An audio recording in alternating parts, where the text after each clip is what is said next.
Good evening. No one really knows just how many women are raped every year in this country. Based on the disparity between actual and reported assaults, estimates range from 100,000 to 800,000 such crimes a year. Whatever the number, experts agree that the psychological trauma is often more devastating than the physical toll. Tonight, Lisa Rudolph explores a promising but emotionally painful therapy that offers new hope to women trapped in a nightmare. I don't know how I'm ever going to live through this. I just don't see how I'm ever going to get out of here. Sherry Williams is trying to come to grips with something that has tormented her for years. What she's doing could be a breakthrough for millions of women. And I just want him to go away. I was afraid. Sherry couldn't walk the streets in broad daylight. Everybody looked like a potential threat. Even church was terrifying. I just got that feeling of, I can't stay here. On the outside, Sherry looked like she was coping. So make sure your brother comes in for court on Friday. With her job as a parole officer and as a mother of a 13-year-old son. I didn't roll yet. But inside, she was falling apart because of a traumatic event that happened 2 years ago in her home. I woke up and I just got a vision that somebody was standing outside my bedroom door. I just assumed this was somebody that was coming to rob the house. But he told me to lie down on the bed. He had taken my hands one at a time and put handcuffs on my hands. And that's when I realized he's here to rape me. So he raped you? He raped me. That's when he started putting the gun to my head. He would lean over and just press that gun up against my head and say, you know, be quiet, don't talk. Did you feel like this was it? I really did think this was the second. This is the moment he's going to kill me now. And I just started to pray. I thought, you know, Lord, take my soul. After he raped her, Sherry's assailant went down these stairs looking for money. And at that moment, it occurred to me that there was a window right outside the door. In her nightgown, hands cuffed behind her back, Sherry ran down the hall to an unlocked window.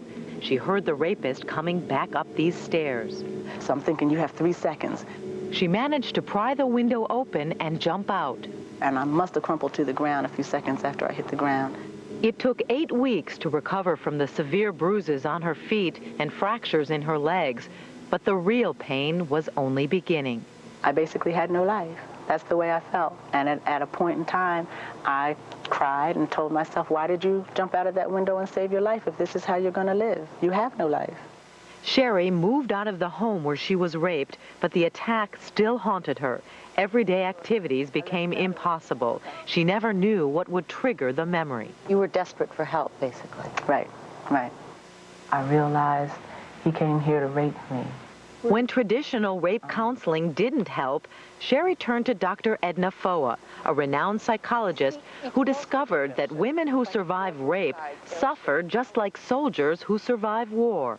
What made you think that rape victims and combat veterans suffered the same kinds of disorders? The symptoms are the same symptoms. Symptoms like flashbacks, nightmares, anxiety. In fact, FOA estimates that half of all rape victims are suffering from post-traumatic stress disorder 3 months after the attack, and 1 in 7 are still suffering years later. Who are the rape victims that get it? We think that the ones that are pushing it away, the ones that don't talk about it. He's moving toward me, and I jump up out of the bed, and I'm just screaming and screaming and screaming. And I see he has a gun in his hand. He's pointing this gun at me. FOA is the first in the nation to take a therapy used for vets called flooding or prolonged exposure and apply it to rape victims. The idea is to get them to confront their fears head-on by reliving the trauma over and over.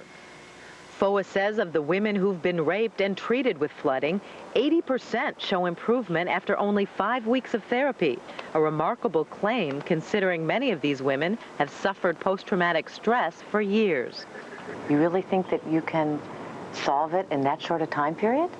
We're not talking really about absolute cure. We're talking about making the life much easier. You don't have to be afraid that the memory is going to control you because you can control the memory. Dateline was given access to these videotapes of Sherry's intense twice-weekly sessions with therapist Blanche Freund. Put your head back, close your eyes, In her first session, Sherry starts the story without emotion. Listen to the flatness in her voice. And he leans over, he's laying on top of my back and puts the gun to my head, and he's pressing it into my temple, and he's telling me, you know I could kill you, you know. But by the end of the story, she begins to cry. The memories are too painful. I don't want to do this anymore. As Sherry grows upset, Dr. Freund tries to comfort her, but Sherry becomes hostile. I hate you. I didn't do this to you. By the second session, Sherry's back where she started when she talks about the rape. Listen to how remote she is. And I hear him coming back up the steps now, and I can't get to the window, and I'm trying to get the window up. And by her third session, Sherry questions whether the therapy is ever going to work. Because I was feeling last night like this may be more detrimental than beneficial. She starts her story again. I'm handcuffed. I'm under the threat of a gun. I'm in a situation that I can't get out of now. She can talk about the terror of the rape, but it's only words. She's still holding back her emotions. Yeah, I'm not really getting any feeling. Sherry has reached an impasse. She's questioning the therapy, and she's battling the homework assignments, like going to crowded public places. Since Sherry was attacked from behind, being any place with people behind her was terrifying. And she had to listen to audio tapes of her sessions while at home. I was afraid to listen to them. There were times when I'd have to turn them off in the middle. I couldn't even listen to them all. Your heart was pounding. My heart was pounding. My palms were sweating. My stomach was in knots. It would give me headaches. It would just wear me out. I couldn't do it. The therapy is so excruciating, Sherry begins to skip sessions. It was a torture. I'd drive up to the hospital, and I'd slow down, and I'd drive right on by. I couldn't stop. I couldn't go. Is it cruel to push someone who's been so terrorized and have them live it over and over and over again? I don't know. I wouldn't call it cruel. We're encouraging them to experience what's in their memory that they've effectively pushed down.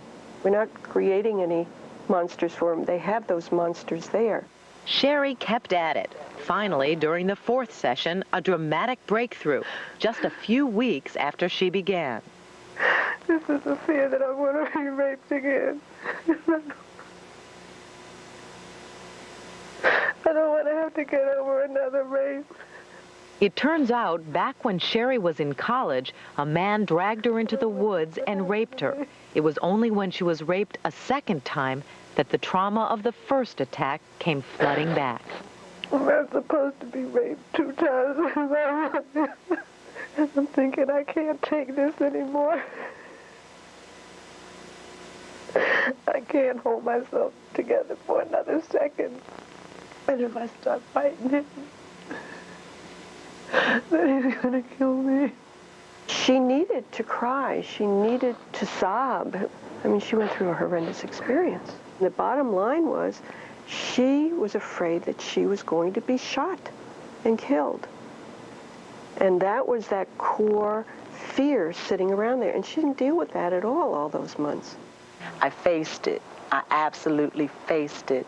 And I didn't explode. And then I felt better. I actually did. I felt like I could float. In the last 2 weeks of treatment, the terror that once gripped her so completely begins to fade away. It almost got to the point where I was sick of hearing it. Today, Sherry says those 5 weeks of therapy changed her life. She's even writing the story of her rape, hoping to get it published. Is it over for you? It's over. I don't live with it. I don't think about it every day. I can walk down the street. I go to church every Sunday. And I know now what I didn't know before, that this could happen to me again. It could happen today, 20 years from now, anytime. And I live with that. Are you cured? I'm cured. Edna Foa and her colleagues have been treating women like Sherry for 8 years now as part of a federally funded study at the Medical College of Pennsylvania in Philadelphia. Now Edna's hoping to bring her brand of therapy elsewhere. She's training workers at one local rape crisis center now and says they should begin treating women next month.